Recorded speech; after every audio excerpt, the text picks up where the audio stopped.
గురుగారు, ఈ కల్పవృక్ష నారసింహ సాలగ్రామం గురించి అట్లే ఈ ప్రత్యేకత గురించి ఒకసారి వివరిస్తారా? శ్రీ లక్ష్మీనరసింహ వరబ్రహ్మణ్య నమః. ఈ యొక్క కల్పవృక్ష నారసింహ సాలగ్రామం అనేటువంటిది సుమారు 750 సంవత్సరాల క్రితం లక్ష్మీనరసింహ స్వామివారే రంగాచార్యులు అనేటువంటి వారికి ఇచ్చినటువంటి సాలగ్రామం అండి. 7 శతాబ్దాల కింద. అవునండి.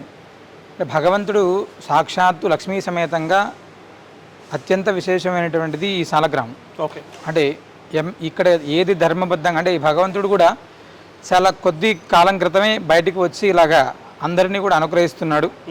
భగవంతుడు స్వప్నంలో ఇలా నన్ను ప్రత్యేకంగా ఉంచి ఆరాధన చేయమని చెప్పిన తర్వాత భద్రాచల దివ్యక్షేత్రంలో మనం రామాలయానికి సమీపంలోనే దీన్ని ప్రత్యేకంగా ఒక ఆశ్రమంలాగా ఏర్పాటు చేసి ప్రతి ఒక్కరు కూడా దర్శనానికి ఏర్పాటు చేస్తున్నాం. అయితే ఇక్కడ ఉండేటువంటి స్వామి యొక్క అనుగ్రహం ఏంటిది, అసలు ఇక్కడ ఉండేటువంటి స్వామి ఎలాంటి ఫలితాలను ఇస్తాడు అంటే ధర్మబద్ధమైనటువంటి ఎలాంటి సంకల్పాలైనా కూడా ఇక్కడ నెరవేరుతాయి. ఇక్కడికి వచ్చి కేవలం దర్శనం చేసుకొని ముడుపు కట్టి 9 ప్రదక్షిణ చేసినంత మాత్రం చేతనే అద్భుతమైనటువంటి ఫలితాలను ఇస్తున్నాడు. సంతానం కావచ్చు, ఉద్యోగం కావచ్చు, విద్య కావచ్చు, నీ పిల్లల యొక్క ఉన్నతి కావచ్చు, గ్రహ దోషాలు, దృష్టి దోషాలు ఎలాంటివైనప్పటికీ కూడా అది నీకు సమాజానికి మంచి చేస్తుంది, నీకు మంచి చేస్తుంది అనేటువంటి ప్రతి ఏ కోరికైనా కూడా ఇక్కడ ఖచ్చితంగా అవుతుంది. సరే, ఓకే.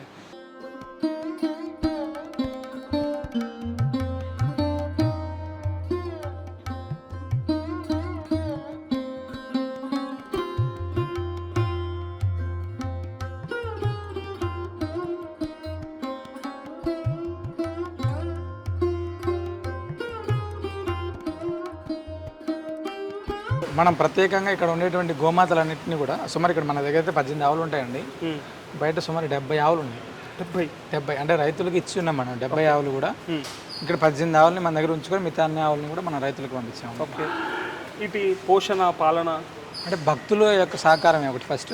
ఓకే. అదేవిధంగా పచ్చిగడ్డి ఇవన్నీ కూడా మనం రోజు ఇక్కడ దగ్గరలో కోసుకొని వచ్చి రోజు వాటికి ఆహారం. ఎండుగడ్డి అయితే సంవత్సరానికి ఒకసారి మనం సేకరించి వాటిని ఇచ్చేటువంటి ప్రయత్నం. ఓకే. పాలు అలాంటివన్నీ దీని నుంచి అంటే వీటికి వచ్చేటువంటి పాలు కొన్ని నిత్యాన్నదానానికి మనం ఇక్కడ అన్నప్రసాదాల్లో పాలు పెరుగు వాడుతామండి. మిగతాది స్వామివారి యొక్క అభిషేకానికి వాడుతాం. సో ఇక్కడ ప్రతిరోజు హోమాలు జరుగుతాయి. ప్రతిరోజు హోమం ఉంటుంది. ప్రతి అమావాస్యకు స్వాతి నక్షత్రానికి ఇలాంటి విశేషమైనటువంటి రోజుల్లో ప్రత్యేకమైనటువంటి హోమాలు, ఇప్పుడు ఆయుష్ హోమం కావచ్చు, సుదర్శన హోమం కావచ్చు, లక్ష్మీ అమ్మవారి యొక్క పరిపూర్ణ అనుగ్రహం కోసం శ్రీ మహాలక్ష్మి హోమం కావచ్చు, ఇవన్నీ కూడా ప్రతిరోజు జరుగుతూనే ఉంటాయండి. అమావాస్య స్వాతి నక్షత్రాల్లో చాలా అద్భుతంగా ఉంటుంది. ఓకే. ఈ నిత్యాన్నదానం అన్నారు కదా, అది ఎక్కడ ట్రస్ట్లో సేవావాహినిలో శ్రీనృసింహ సేవావాహిని ఆధ్వర్యంలోనే అండి. అది నిత్యాన్న అది ఇక్కడ దగ్గరలోనే పక్కనే అండి. దీని వెనకలే అండి. వెనకాలేనా? ఓకే.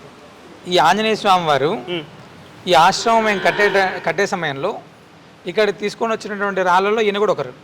ఓకే. అయితే తెచ్చినటువంటి రాళ్ళన్నీ కూడా వివిధ ప్రాంతాల్లో అమరి ఉన్నాయి. దీంతో పాటు ఈ రాయి ఇంకొక 2-3 రాళ్ళు మిగిలిపోతే ప్రతిసారి చాలాసార్లు బయటకు వేసాం. ఆ బయటకు వేసిన తర్వాత ఏదో రూపంలో లోపలికి తిరిగి రావడం, ఎక్కడ కూడా సెట్ అవ్వకపోవడం ఉంటే ఒక నృసింహ ఉపాసకుడు దర్శనానికి వచ్చినప్పుడు ఆయన నార్మల్గా ఇక్కడికి వచ్చినప్పుడు చాలా ఆనందంగా అద్భుతమైనటువంటి జరుగుతున్నాయండి. అంటే ఆయన మామూలుగా ప్రదక్షిణ చేసే సమయంలో ఆంజనేయ స్వామి ఇక్కడ ఉన్నారు కదా, నీకేంటి క్షేత్రపాలకుడుగా అని చెప్పి ఈయనకు ప్రత్యేకంగా అభిషేకం ఆ సమయంలో అని చేస్తే స్వామివారి రూపం ప్రత్యక్షంగా అద్భుతంగా ఇలాగా మూతి, స్వామివారి యొక్క నేత్రాలు, నామం అన్నీ కూడా ప్రత్యేకంగా కనపడాయండి. అప్పటి నుంచి కూడా ఈయన కార్యసిద్ధి హనుమాన్గా ఇక్కడ పెట్టి క్షేత్రపాలకుడిగా పూజ చేస్తున్నాం.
సబ్స్క్రైబ్ చేయండి.